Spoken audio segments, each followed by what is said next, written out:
నమస్కారం city news కి స్వాగతం ముందుగా ముఖ్యాంశాలు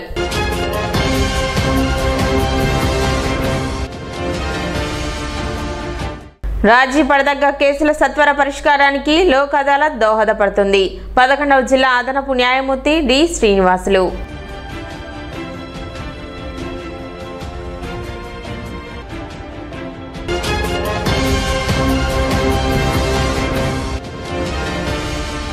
తెనాలి బి ఫార్మసీ విద్యార్థిని ఆయిషా మీరా కేసులో మరోసారి చోటు చేసుకున్న పరిణామాలు ఈ నెల 19న విజయవాడ సిబిఐ కోర్టులో విచారణకు హాజరు కావాలని ఆయిషా మీరా తల్లిదండ్రులకు నోటీసులు జారీ చేసిన సిబిఐ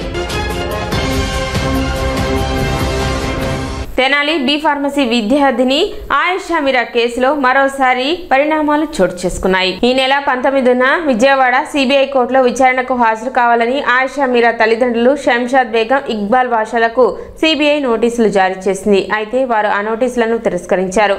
18 ఏళ్లుగా న్యాయం కోసం పోరాడుతున్నామని ఇంకా విచారణ పేరుతో తాత్సారం జరుగుతుందంటూ తల్లి శంషాద్ బేగం ఆవేదన వ్యక్తం చేశారు.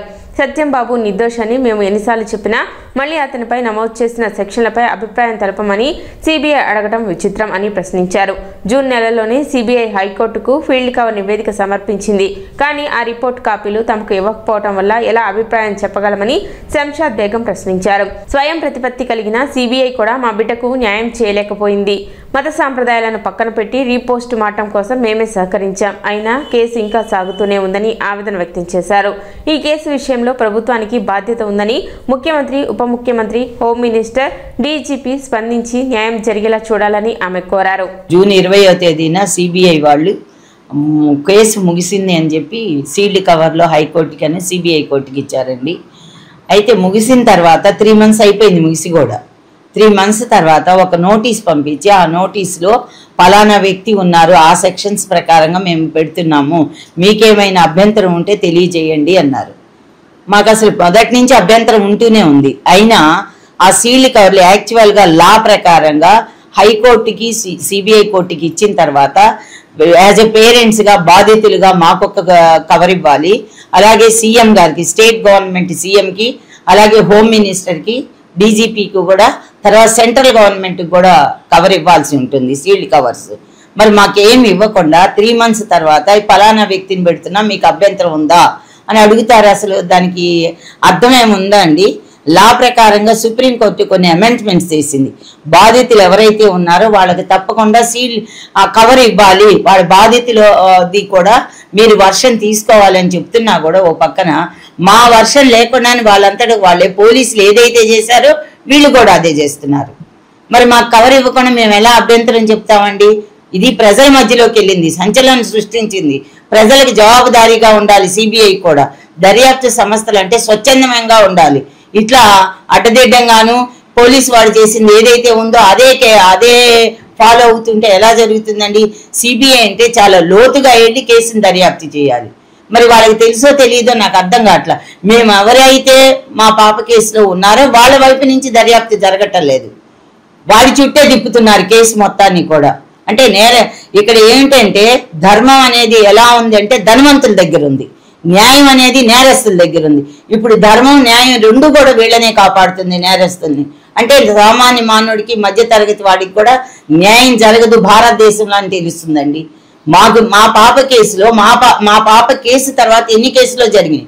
నిర్భయ కేసు జరిగింది మా పాప తర్వాతే. నిర్భయ కేసులో వాళ్ళు సామాన్య మానవులు కాబట్టి వాళ్ళకి శిక్ష వేశారు. అలాగే ప్రియాంక రెడ్డి మా పాప కేసు తర్వాతే జరిగింది. అక్కడ మామూలు మనుషులు ఉన్నారు కాబట్టి వాళ్ళకి శిక్ష వేసింది. అలాగే మా పాప తర్వాత వరంగల్లో ప్రగతి వాళ్ళ కేసులో కూడా అక్కడ అమాయకుల్ని బలి చేశారు. అంటే ఇక్కడ న్యాయం ఎవరికి జరుగుతుందంటే ఎవడైనా అమాయకుడు కనుక ఉండి లేదా ఎవడైనా నార్మల్ పీపుల్ కనుక ఉన్నట్లయితే, సామాన్య ప్రజలు ఉంటే వాళ్ళకి న్యాయం చేస్తారు. ఈ పక్కన ఎవరైనా ఏంటి పొలిటికల్ ఇన్ఫ్లుయెన్స్ కానీ ధనం కానీ ఉన్నట్లయితే వాళ్ళకి న్యాయం జరగదన్నమాట. ఇది జరుగుతున్నటువంటి ఈనాడు మన చట్టాల్లో ఇలాంటి లొసుగులు ఉన్నాయి. వీటిని ఎప్పుడు సవరిస్తారండి? ఎలా చేస్తారు? బాధితులకు ఎప్పుడు న్యాయం చేస్తారండి? మా పాపకు న్యాయం చేస్తేనే ఆడపిల్లలందరికీ న్యాయం చేసినట్టు అవుతుంది. రెయిన్బో డస్ట్ శ్రీ లక్ష్మీనారాయణ కూచిపూడి నృత్య కళానికేతన్ సంయుక్త నిర్వహణలో శనివారం నృత్య పోటీలు నిర్వహించారు. రెయిన్బో ట్రస్ట్ శ్రీ లక్ష్మీనారాయణ కూచిపూడి నృత్య కళానికేతన్ సంయుక్త ఆధ్వర్యంలో కొత్తపేటలోని రాధాకృష్ణ కళ్యాణ మండపంలో ఈ పోటీలను నిర్వహించారు. తొలుత జ్యోతి ప్రజ్వలన చేసి ట్రస్ట్ సభ్యులు పోటీలను ప్రారంభించారు. ఈ పోటీల్లో గ్రూప్ డాన్స్ విభాగాల్లో అదేవిధంగా క్లాసికల్, సోలో డాన్స్, నృత్య పోటీలు నిర్వహించారు. మహిళా సాధికారత, మహిళల యొక్క ప్రతిభను ప్రోత్సహించేందుకు ఈ పోటీలను నిర్వహించేందుకు రెయిన్బో ట్రస్ట్ వ్యవస్థాపకురాలు డాక్టర్ జీవన్లత తెలిపారు. పోటీలకు doctor Jeevanlatha, western dance master Srinivasa Rao న్యాయ నిర్ణేతలుగా వ్యవహరించారు. పోటీల అనంతరం విజేతలకు బహుమతులు ప్రదానం చేశారు. ఇది ఓన్లీ మహిళలకు మాత్రమే పెట్టాము.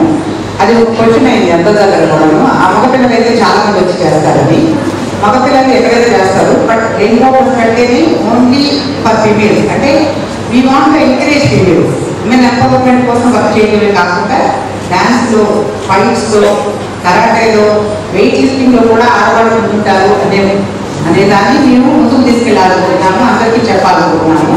సో నేను మొదటి నుంచి దేనికైతే కట్టుబడి ఉన్నానో only ladies encouragement, ladies empowerment కోసం వర్క్ చేస్తాము. దానికోసం వాళ్ళు ఓన్లీ మహిళలకు మాత్రమే పెట్టడం జరిగింది. యాక్చువల్గా డ్యాన్స్ అనేది ఎందుకు ఎంచుకున్నామంటే ఇప్పుడు మా గ్రూప్లో మీకు ఎదురుగా కనిపిస్తున్న వాళ్ళ ఎవరు కూడా సామాన్యమైన స్త్రీలు కాదు.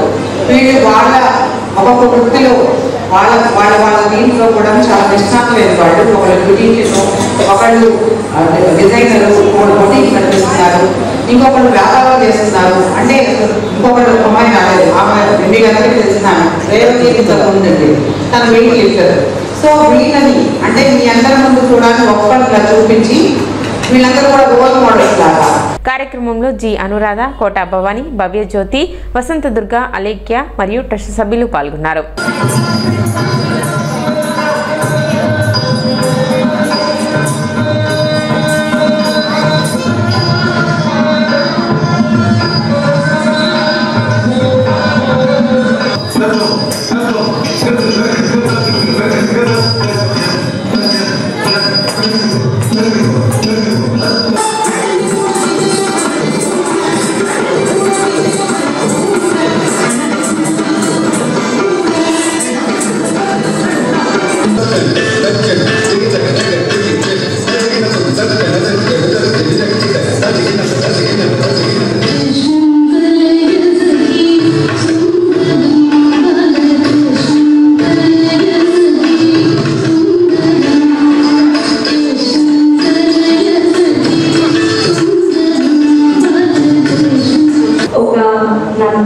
ఒక నర్తకి మనులుగా మీరు ఎఫర్ట్ని మీరు ఫుల్ఫిల్గా ఇవ్వండి. క్లాసికల్గా ఒక శ్లోకం చెప్తారండి.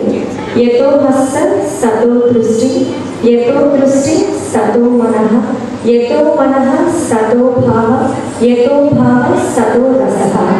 అంటే ఎప్పుడైతే మీరు చేసే దాని మీద మీ మనసుని లగ్నం చేసి చేస్తారు, ఆటోమేటిక్గా మీకు తెలియకుండానే చక్కటి ఎక్స్ప్రెషన్స్ అనేది మనం ఏదైనా సరే మనస్ఫూర్తిగా సోల్ పెట్టి చేయండి. ఇక్కడ ఉన్న అందరికీ ఎంతో కళల మీద, కళాకారుల మీద ఇలాగే చేయాలని, మాలాంటి కళాకారుల్ని మాలాంటి కళాకారులకు దారి చూపించాలని, అలాగే ఇక్కడ ఉన్న చిన్నారులందరూ ఈరోజు ఈ కార్యక్రమంలో మంచిగా మీరు నేర్చుకున్న కళల్ని ప్రదర్శించి మంచి బహుమతులు పొందవలసిందిగా కోరుకుంటూ, రైతులు ఎరువుల విషయంలో ఎటువంటి ఆందోళన చెందవలసిన అవసరం లేదని తెనాలి వ్యవసాయ సంచాలకుడు ఆర్ విజయబాబు స్పష్టం చేశారు. మంత్రి నాదెండ్ల మనోహర్ ఆదేశాల మేరకు రైతులకు ఎటువంటి ఇబ్బంది కలగకుండా అవసరమైన ఎరువులను సొసైటీలకు, రైతు సేవా కేంద్రాలకు సరఫరా చేస్తున్నట్లు ఆయన తెలిపారు. ఇప్పటి వరకు తెనాలి డివిజన్ వ్యాప్తంగా 2,829 మెట్రిక్ టన్నుల ఎరువుల పంపిణీ చేసినట్లు వివరించారు. రైతుల అవసరార్థం కొల్లిపరలో 100 మెట్రిక్ టన్నులు, తెనాలిలో 60 మెట్రిక్ టన్నుల యూరియా నిల్వ ఉంచినట్లు చెప్పారు.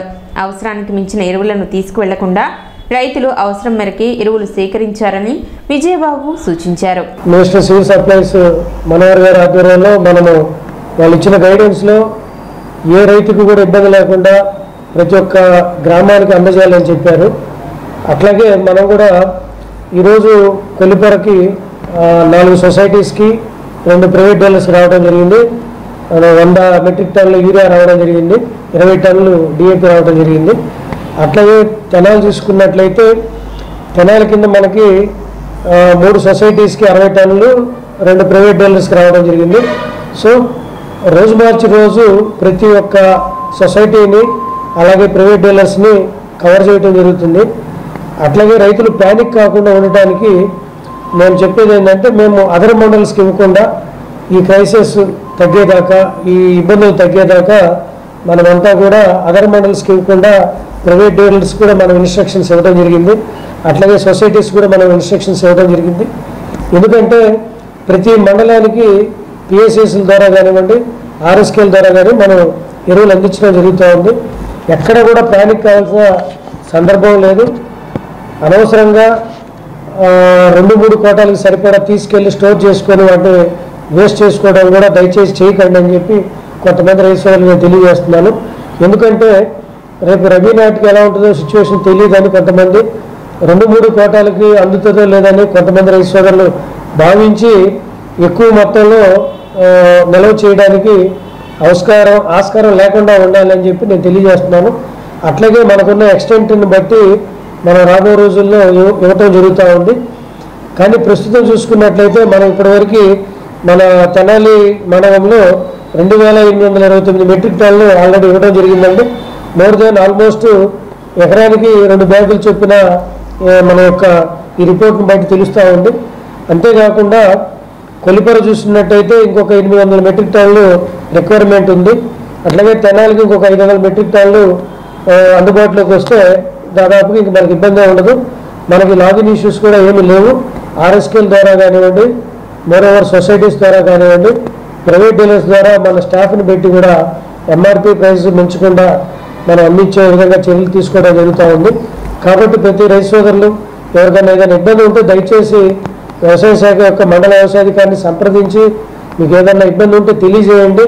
తెనాలి ఐదానగర్ రక్షణ సైన్య ప్రార్థనా మందిరంలో శనివారం జూనియర్ గృహ సమితి ర్యాలీ ఘనంగా నిర్వహించారు. 14 నుండి 30 సంవత్సరాల మధ్య గల వయసు గల యవ్వన స్త్రీల కోసం నిర్వహించిన ఈ ర్యాలీలో 350 మందికి పైగా పాల్గొన్నారు. ఈ కార్యక్రమానికి చెన్నై నుండి లెఫ్ట్ కల్నల్ రజియా గుర్నా మసి, PSWM మేజర్ మిక్లి సునీత కుమారి, TDWO ముఖ్య అతిథులుగా విచ్చేసి ఆత్మీయ సందేశాలు అందించారు.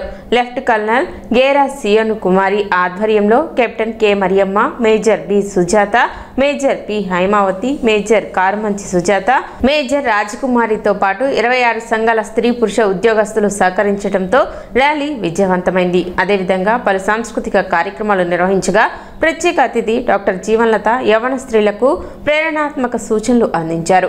ఈ సందర్భంగా సెంట్రల్ కోర్ మేజర్ క్రీస్తుదాస్, ట్రెజరర్ గాలి రవికుమార్, సెక్రటరీ పిల్లి కనకరత్నం మరియు సంఘ పెద్దలు పాల్గొని కార్యక్రమాన్ని మరింత వైభవం చేకూర్చారు. We the Salvation Army officers came to Junior Home League rally at Tenali division.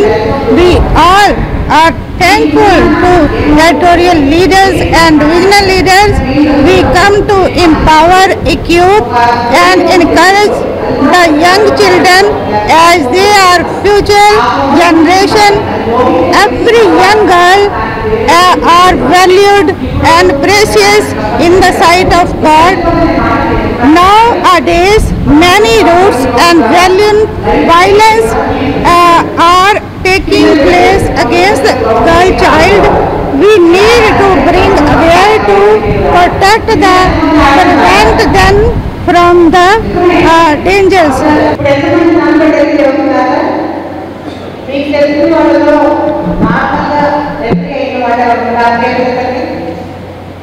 అందరూ సిలిండర్ వేసుకుంటారు. సిలిండర్ అవుతుంది. దీనికి కారణం ఏంటంటే మనము ఎక్కువగా కదలకపోవడం. ఇక్కడ ఉన్న అమ్మాయిలు కొంచెం బొద్దుగా ఉన్న వాళ్ళు నాకు తెలిసి కింద కాళ్ళ మీద అంటే ఏంటంటే మలాసనం తెలుసా మీకు? మలాసనం అంటే పాతకాల బాత్రూమ్స్లో ఎలా అయితే బాత్రూమ్ వెళ్ళేవారో అలా కూర్చోగలరు. అలా కూర్చుంటారా లేదా అనేది నాకు అనుమానం. ఎందుకంటే నాకు వచ్చే ప్రతి పేషెంట్ని నేను అలా కూర్చోమని అడుగుతాను. ఇంటర్మీడియట్ అమ్మాయిని ముందు మలాసనం చేయమని అడుగుతారు. మలాసనం అంటే ఏంటంటే మనం ఎలా అయితే పాతకాల బాత్రూమ్స్ వాడుతున్నామో అలా కూర్చోగలరు. ఎప్పుడైతే మీరు అలా కూర్చోలేకపోతున్నారో మీ పెల్విక్ మజిల్స్ సరిగ్గా పనిచేయలేదు. We're not using our pelvic muscles. Pelvic muscles వల్లనే డెలివరీ అప్పుడు బేబీ వస్తుంది. ఆ మజిల్స్ మనం యూజ్ చేస్తూ ఉంటేనే కండరాలు గట్టిగా ఉండి సాఫ్ట్ అయ్యి అన్ని రకాల మూమెంట్స్ సాఫ్ట్ జరుగుతాయి. ఇవన్నీ ఎందుకు చెబుతూ అనుకుంటారా? మీ జీవన విధానాన్ని మీరు మార్చుకోవాలని చేస్తున్నాను. రక్షణ సైన్యంలో ఉన్నటువంటి యవనస్తులైన బిడ్డలందరికీ కూడా ఈరోజు తెనాలి మండలం సెంట్రల్ కోర్లో ఇక్కడ జూనియర్ హోమ్లీగ్ ర్యాలీ జరుగుతూ ఉన్నది. ఆ ర్యాలీలో పాల్గొన్నటువంటి ప్రతి ఒక్కరికి కూడా నా యొక్క శుభాలు తెలియజేస్తూ ఉన్నాం. అదేవిధముగా యవనస్తులైన బిడ్డలు ఏ విధముగా ఉండాలి, దేవుని భయములో అలాగే మనుషుల దయలో ఎలా ఎదగాలి, ఏ విధముగా వారి జీవితాలను చక్కదిద్దుకోవాలనేటువంటి విషయాలు మరి రాష్ట్రీయ ముఖ్య స్థానం నుంచి వచ్చినటువంటి లెఫ్టినెంట్ కర్నల్ రజియా మసీ అమ్మగారు వారు మనతో ఉండటం కూడా చాలా సంతోషం. వారికి సహకారులుగా ఉన్నటువంటి మేజర్ సునీత కుమారి అమ్మగారిని కూడా చూడటం చాలా సంతోషం. తెనాలి మండల న్యాయ సేవాధికార సంస్థ ఆధ్వర్యంలో శనివారం కోర్టు ఆవరణలో జాతీయ లోక్ అదాలత్ నిర్వహించబడింది. కేసుల పరిష్కారం కోసం మొత్తం 4 బెంచ్లను ఏర్పాటు చేయగా సుమారు 555 కేసులపైన పరిష్కరించడం జరిగింది. అందులో 54 సివిల్ కేసులు, 499 క్రిమినల్ కేసులు, 2 ప్రీ లిటిగేషన్ కేసులు పరిష్కరించబడ్డాయి. ఈ సందర్భంగా బాధితులకు సుమారు 4 కోట్ల రూపాయల పైగా మొత్తాన్ని చెల్లించేందుకు ఆదేశాలు జారీ చేశారు. లోక్ అదాలత్ న్యాయమూర్తులుగా 11వ అదనపు జిల్లా న్యాయమూర్తి D Srinivasulu, principal senior civil judge M Sridhar, అదనపు senior civil judge Shaik Abdul Sharif, 2వ అదనపు junior civil judge P Rajasekhar వ్యవహరించారు. లోక్ అదాలత్ సభ్యులుగా గోవల పద్మావతి, బి రాజ్యలక్ష్మి, కేవీఎల్ ప్రభావతి, షేక్ అమీర్ జాన్ పాల్గొన్నారు. కార్యక్రమంలో bar association president Betala Prabhakar, senior junior న్యాయవాదులు, పోలీసులు, కోర్టు సిబ్బంది పాల్గొన్నారు. ఈ లోక్ అదాలత్ ద్వారా ప్రజలకు వేగవంతమైన న్యాయం అందించడమే కాకుండా కోర్టు కేసుల భారం తగ్గించడంలో ఇది మైలురాయిగా నిలిచిందని న్యాయమూర్తి శ్రీనివాసులు తెలిపారు.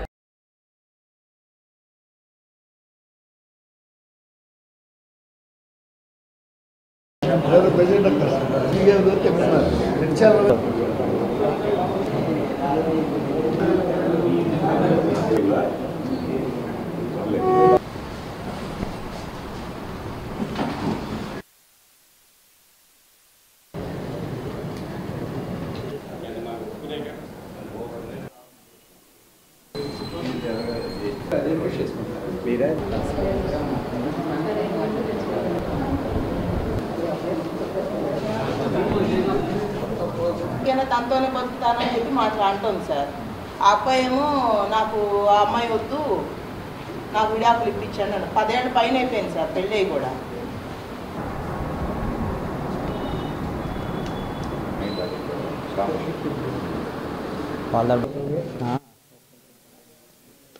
కోర్టులో వేసారు. మాకు రాజీ భర్తకి రావాల్సిన డబ్బులు ఇచ్చారు. మేము హౌసింగ్ లోన్ పని మీద కోర్టుకు వచ్చామండి. నా పేరు నెల వెంకటేశ్వరరావు అండి. మేము 2 నెలల మాట దిగుతున్నామండి. మా కోర్టులో వాళ్ళు రాజీ చేశారండి. సెటిల్ అయింది. కట్టాల్సిన కట్టి రిజిస్ట్రేషన్ చేస్తాం. 70,000. సుప్రీంకోర్టు వారి ఆధ్వర్యంలో ఉండేటువంటి జాతీయ న్యాయ సేవాధికార సంస్థ ఆదేశాలను అనుసరించి రాష్ట్ర న్యాయ సేవాధికార సంస్థ ఆదేశాలను అనుసరించి రాష్ట్ర వ్యాప్తంగా జాతీయ లోక్ అదాలత్ నిర్వహించడం జరుగుతోంది. అందులో భాగంగా మన తెనాలి కోర్టు ప్రాంగణంలో 4 బెంచీలను ఏర్పాటు చేయడం జరిగింది. ప్రజలందరూ కూడా ఈ న్యాయస్థానంలో ఉన్నటువంటి 4 బెంచెస్లో ఏర్పాటు చేసినటువంటి బెంచ్ల దగ్గరికి వారి కేసులను ఏమైనా ఉన్నట్లయితే రెఫర్ చేసుకొని ఇరుపక్షాలు ఒక అండర్స్టాండింగ్ వచ్చి వారి ఇరుపక్షాలకు అంగీకారయోగ్యమైనటువంటి తీర్పును పొందేటువంటి అవకాశం ఉంటుంది. ఇందులో అన్ని సివిల్ కేసులను రాజీ చేసి ఇరుపక్షాలకు ఆమోదయోగ్యమైనటువంటి తీర్పును ఇవ్వడం జరుగుతుంది. కాబట్టి మీ యొక్క సమయాన్ని మరియు డబ్బుని వృధా కాకుండా ఇరువురికి ఆమోదమైనటువంటి సత్వన్యాయం పొందేటువంటి అవకాశం ఉంటుంది. ఈరోజు నేషనల్ లోక్ అదాలత్ జరుపబడుతుంది. హైకోర్టు వారి ఆదేశాలు, గౌరవనీయులైన హైకోర్టు వారి ఆదేశాల మేరకు మరియు గౌరవనీయులైన జిల్లా జడ్జి గారి మార్గదర్శనం మేరకు జరుగుతోంది. యాక్చువల్లీ ఇక్కడైతే ఎక్కువగా కేసులు పరిష్కారం జరుగుతుంటాయి లోక్ అదాలత్ ద్వారా. ముఖ్యంగా అడ్వకేట్ సహకారం అయితేనేమి, పార్టీల సహకారంతో మేము చాలా కేసులు పరిష్కరించుకుంటున్నాం. ఎందుకంటే రాజీయే రాజమార్గం అని అంటుంటారు. అలాగే ఈ కేసులను చిన్న కాంప్రమైజ్ ద్వారా పరిష్కరించడానికి కేసులు పరిష్కరిస్తే మిగిలిన సమయాన్ని మిగిలిన కేసులు పరిష్కరించుకోవడానికి అవకాశంగా వీలుగా ఉంటుందని చెప్పి ఈ రాజీ పద్ధతిని ప్రోత్సహించడం జరుగుతోంది. ఇప్పుడు ఒకవేళ ఎవరైనా ఫెయిల్ అయినా ఈ టర్మ్లో ప్రతి 2 monthsకి ఒకసారి జరుగుతూ ఉంటుంది. ఈ కార్యక్రమాన్ని సద్వినియోగం చేసుకోవాలి. ఇందులో ఎవరికి బలవంతం ఏమీ లేదు. అందరూ స్వచ్ఛందంగా వచ్చి వాళ్ళకి అంగీకారం అయితేనే కానీ ఇది అవార్డు పాస్ చేయడం ఉండదు. ఒకసారి అవార్డు పాస్ చేసిన తర్వాత దీన్ని క్వశ్చన్ చేయడానికి ఉండదు. అందుకు ప్రతి ఒక్కరు కూడా దాంట్లో అవార్డులతో విషయాలు కూలంకుషంగా అర్థం చేసుకొని అందరూ పాల్గొని వీలైన ఎక్కువ కేసుల పరిష్కారాన్ని సహకరించవలసిందిగా కోరుకుంటున్నాం. ఇవాళ ఈ జాతీయ లోక్ అదాలత్ మనము నిర్వహించుకుంటున్నాము. దీనికి కక్షదారులు తమ యొక్క డిస్ప్యూట్స్ని వారు పరిష్కరించుకోవడానికి ఇది ఒక మంచి తరుణం, మంచి ఒక ప్లాట్ఫామ్ ఇది. కాబట్టి నేను కోరేది ఏంటంటే వాళ్ళు వచ్చి తమ యొక్క డిస్ప్యూట్స్ని తమ రిజాల్వ్ చేసుకోవచ్చు. ఇప్పుడు ఇక్కడ ఒక కేసు ఒకటి సెటిల్ చేయడం జరిగింది. స్పెసిఫిక్ పర్ఫార్మెన్స్ సూటు ఇది. సూట్లో ఈ ఉభయ పార్టీలు కలిసి వాళ్ళు ఇక్కడ ఈ లోక్ అదాలత్లో చర్చించుకొని తర్వాత వారు ఒక కన్క్లూజన్ రావడం జరిగింది. ఇక్కడ మీరు చూస్తున్నారు ఇదంతా. వారు ఎంత ఇచ్చారమ్మా? 1,70,000 రూపాయలు ఈ మ్యాటర్లో సెటిల్ అవ్వడం జరిగింది. ఇప్పుడు ఈ యొక్క అవార్డు ప్రకారము అతను ఆ అమ్మాయి ప్రాపర్టీని రిజిస్టర్ చేయవలసి ఉంటుంది. కాబట్టి మీరందరూ కలిసి ఈ డిస్ప్యూట్లు కనుక ఇలా చేసుకుంటే చాలా మంచిది. 2005-2006 విద్యా సంవత్సరంలో తాలూకా హైస్కూల్లో 10వ తరగతి చదివిన పూర్వ విద్యార్థులు స్థానిక కొత్తపేటలోని పెన్షనర్స్ హాల్లో శనివారం ఆత్మీయ సమ్మేళనం నిర్వహించారు. ఈ సందర్భంగా నిర్వాహకులు పాసెం వెంకటేష్ మాట్లాడుతూ 20 సంవత్సరాలు పూర్తయిన సందర్భంగా అందరం ఒకే వేదికపై కలుసుకోవడం ఆనందకర విషయం. చదువు పూర్తయ్యాక దూర ప్రాంతాల్లో ఉద్యోగాలు, వ్యాపారాల రీత్యా స్థిరపడిన మిత్రులు ఈ రోజు సమయం కేటాయించి రావడం మరింత విశేషం అన్నారు. అలాగే ప్రతి సంవత్సరం ఇలాగే గెట్ టుగెదర్ కార్యక్రమం నిర్వహిస్తామని, ఎవరు మిస్ అయి ఉంటే వారు భవిష్యత్తులో తప్పకుండా పాల్గొనాలని విజ్ఞప్తి చేశారు. గురువులందరికీ ప్రత్యేకంగా పాదాభివందనం సమర్పించారు. ఈ కార్యక్రమంలో అన్నం అనిల్, కుర్రాజ్ జాన్, గోలి కోటేశ్వరరావు, బద్రి, ఇస్మాయిల్, హరి, ఆరిఫుల్లా, వెంకటేశ్వరరావు, వెంకటేష్, అలీ, ఫరీద్ వలి, రత్నకుమార్, సుల్తాన్, గోపి చైతన్య, శ్రీకాంత్, నాగరాజు, తిరుపతిరావు, రవి తదితరులు పాల్గొని కార్యక్రమాన్ని విజయవంతం చేశారు. గత 20 సంవత్సరాల క్రితం మేమందరం అక్కడ చదువుకోవడం జరిగింది. 2005-2006 సంవత్సరంలో అంతకుముందు కూడా చదివాం. మాది 10వ తరగతి బ్యాచ్ 2005-2006 బ్యాచ్. పూర్వ విద్యార్థుల ఆత్మీయ సమ్మేళనం అని చెప్పి ఈరోజు కార్యక్రమాన్ని ఏర్పాటు చేసుకోవడం జరిగింది. మిత్రులందరూ మాతో పాటు కలిసి చదివి ఈరోజు అందరూ మంచి ఉన్నత స్థాయిలో ఉన్నారు. గవర్నమెంట్ సెక్టార్స్లో, ప్రైవేట్ సెక్టార్స్లో, పొలిటికల్గా, లీగల్ సర్వీసెస్లో, అట్లా అన్నింటిలో, బిజినెస్లో, డైరెక్షన్లో, ఇండస్ట్రీస్లో కూడా కొంతమంది స్థిరపడి ఉన్నారు. వాళ్ళందరూ వాళ్ళ టైంని వెచ్చించి మేము కార్యక్రమం ఉందని చెప్పగానే ఈరోజు ప్రయాణం చేసి అందరు ఇక్కడికి వచ్చినందుకు అందరికీ ప్రత్యేకంగా ధన్యవాదాలు. ఈ కార్యక్రమం జరగడానికి ముందుగా పూర్వ విద్యార్థుల ఆత్మీయ సమ్మేళనం పెట్టుకున్నాము. ఇది జరగడానికి ముఖ్యంగా మనందరం పెద్దవాళ్ళైపోతున్నాము, మళ్ళీ కలుస్తామో లేదో అన్న ఉద్దేశంతో పెట్టాము. దీనికి ముందుగా గోలి కోటేశ్వరరావు, పాసెం వెంకటేష్ ఇట్లా చాలా మంది కూడా ముందుండి నడిపించారు. ఇంతమంది ఇక్కడ వచ్చేసినందుకు వారికి కృతజ్ఞతలు. ఇలాంటివి మరీ ముందు ఇంకా గెట్ టుగెదర్ ప్రోగ్రాం ఇంకా జరపాలని మనస్ఫూర్తిగా ఇక్కడ ఏదన్నా కానీ ఇంకా తక్కువైన కానీ ఎవరైనా ఉన్నా కానీ నెక్స్ట్ టైం ఇంకా గెట్ టుగెదర్ ప్రోగ్రాం ఇంకా గట్టిగా చేస్తామని మనస్ఫూర్తిగా కోరుకుంటూ, గుంటూరు రైల్వే డివిజన్ పరిధిలో చుండూరు నుండి పెదవడ్లపూడి వరకు కొత్తగా నిర్మించిన 3వ లైన్పై సోమవారం స్పీడ్ టెస్ట్ నిర్వహించనున్నట్లు రైల్వే అధికారులు తెలిపారు. ఈ సందర్భంగా ప్రయాణికులు మరియు ప్రజలకు హెచ్చరిక జారీ చేశారు. స్పీడ్ టెస్ట్ సమయంలో కొత్త 3వ లైన్లో ఎట్టి పరిస్థితుల్లోనూ ఎవరు దాటరాదని, ఆ ప్రదేశంలోకి ప్రవేశించరాదని, భద్రతా చర్యల కోసం ఈ జాగ్రత్తలు తప్పనిసరిని స్పష్టం చేశారు. కొత్త లైన్ సాంకేతికంగా సక్రమంగా ఉందని నిర్ధారించుకోవడానికి ప్రత్యేక రైలు ద్వారా ట్రయల్ రన్ చేపడతామని, దీనిలో భాగంగా 100 కిలోమీటర్ల వేగంతో పరీక్ష రైలు నడపబడుతుందని తెలిపారు. ప్రజలు సహకరించి రైల్వే భద్రతా సూచనలు పాటించాలని కోరారు. శనివారం తెనాలిలో కురిసిన వర్షం ప్రజలకు తాత్కాలిక ఇబ్బందులు కలిగించింది. ఉదయం వరకు ఉక్కపోతతో అల్లాడిన పట్టణ ప్రజలు మధ్యాహ్నం నుండి మేఘాలు కమ్ముకొని కురిసిన భారీ వర్షంతో ఇబ్బందులు ఎదుర్కొన్నారు. గంటల కొద్దీ కురిసిన వర్షం కారణంగా పట్టణంలోని పలు ప్రధాన ప్రధాన రహదారులు జలమయమయ్యాయి. లోతట్టు ప్రాంతాల్లో నీరు నిల్వ ఉండటంతో వాహనదారులు ఇరుక్కుపోయారు. రోడ్లపై నీరు నిలిచిపోవడంతో ఆటో, బైక్, కార్ల ప్రయాణం స్తంభించింది. పలు ప్రాంతాల్లో విద్యుత్ సరఫరా కూడా అంతరాయం కలిగింది. వర్షపు నీటితో నిండిన గుంటలు మురుగునీటితో కలిసిపోవడం వల్ల పాదచారులు తీవ్ర ఇబ్బందులు పడినట్లు కనిపించింది. తెనాలితో పాటు కొల్లిపర ప్రాంతంలోనూ భారీ వర్షం కురిసింది. కొల్లిపరలో రహదారులు మొత్తం జలమయం కావడంతో వాహన రాకపోకలు ఆగిపోయాయి. ప్రజలు ఇంట్లోనే ఉండిపోవాల్సిన పరిస్థితి ఏర్పడింది. శ్రీ చైతన్య కళాశాల ఆధ్వర్యంలో ఫ్రెషర్స్ డే వేడుకలు శనివారం ఉత్సాహంగా జరిగాయి. స్థానిక కొత్తపేటలోని రామకృష్ణ కవికళాక్షేత్రంలో నిర్వహించిన ఈ వేడుకలు విద్యార్థుల సందడితో కిక్కిరిసిపోయాయి. కార్యక్రమాన్ని శ్రీ చైతన్య ఏజీఎం దుర్గాప్రసాద్, డీన్ చంద్రశేఖర్ ప్రారంభించారు. అనంతరం విద్యార్థులు నృత్యాలు, పాటలు, నాటికలతో సాంస్కృతిక కార్యక్రమాలు నిర్వహించి అలరించారు.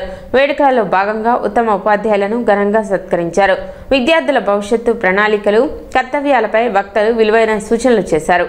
కార్యక్రమాన్ని associate dean K Tirupathirao, Repalle principal Rajanibabu, Tenali కళాశాల ప్రిన్సిపల్స్ ఏడుకొండలు రామకృష్ణారెడ్డి, శ్రీనివాస్, ఏవోలు వెంకట్రాయుడు, జనార్దన్ తదితరులు పర్యవేక్షించారు.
తొమ్మిది 942 క్యాంపస్లు, 9,45,000 మంది విద్యార్థులు, 25 రాష్ట్రాల్లో శ్రీ చైతన్య వాళ్ళు ఉన్నాయంటే దీన్ని ఆ రోజు ఫౌండేషన్ వేసిన చైర్మన్ డాక్టర్ బిఎస్ రావు గారు, డాక్టర్ ఝాన్సీ లక్ష్మీబాయి, అలాగే మనకి ఫౌండేషన్ స్టోన్ వేసిన వ్యక్తులు డాక్టర్ అక్కినే నాగేశ్వరరావు గారు లేరు మన మధ్యలో ఇప్పుడు. అలాగే ఆ రోజు నెహ్రూ గారు, దేవినేని నెహ్రూ గారు మన చైతన్య సంస్థకి ఫస్ట్ కొబ్బరికాయ కొట్టిన వ్యక్తులు వీళ్ళు. ఆ ముహూర్తం చాలా గొప్పది. ఎన్నో లక్షల మంది విద్యార్థుల్ని, ఎన్నో వేల మంది అధ్యాపకుల్ని గొప్ప గొప్ప పొజిషన్స్కి, ఎన్నో లక్షల శాలరీస్గా, ఎన్నో లక్షల శాలరీలతో ఇవాళ ఉన్నత శిఖరాల్లో చాలామంది విద్యార్థులు ఉన్నారు. దేశ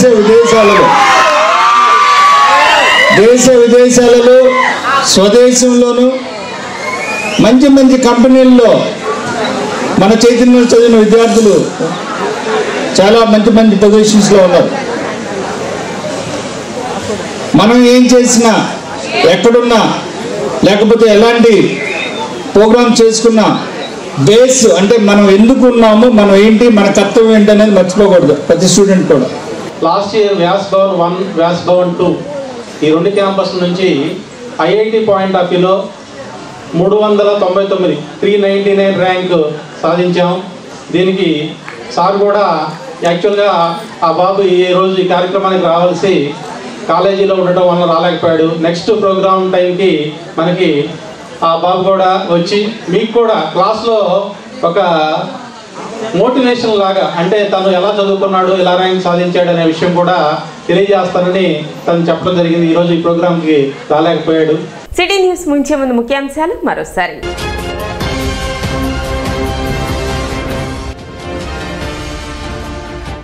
రాజీ పడదగ్గ కేసుల సత్వర పరిష్కారానికి లోక్ అదాలత్ దోహదపడుతుంది.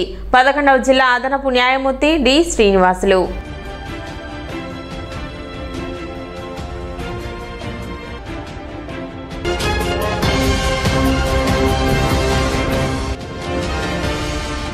తెనాలి బి ఫార్మసీ విద్యార్థిని ఆయిషా మీరా కేసులో మరోసారి చోటు చేసుకున్న పరిణామాలు. ఈ నెల 19న విజయవాడ సిబిఐ కోర్టులో విచారణకు హాజరు కావాలని ఆయిషా మీరా తల్లిదండ్రులకు నోటీసులు జారీ చేసిన సిబిఐ. సిటీ న్యూస్ ఇంతటితో సమాప్తం. నమస్కారం.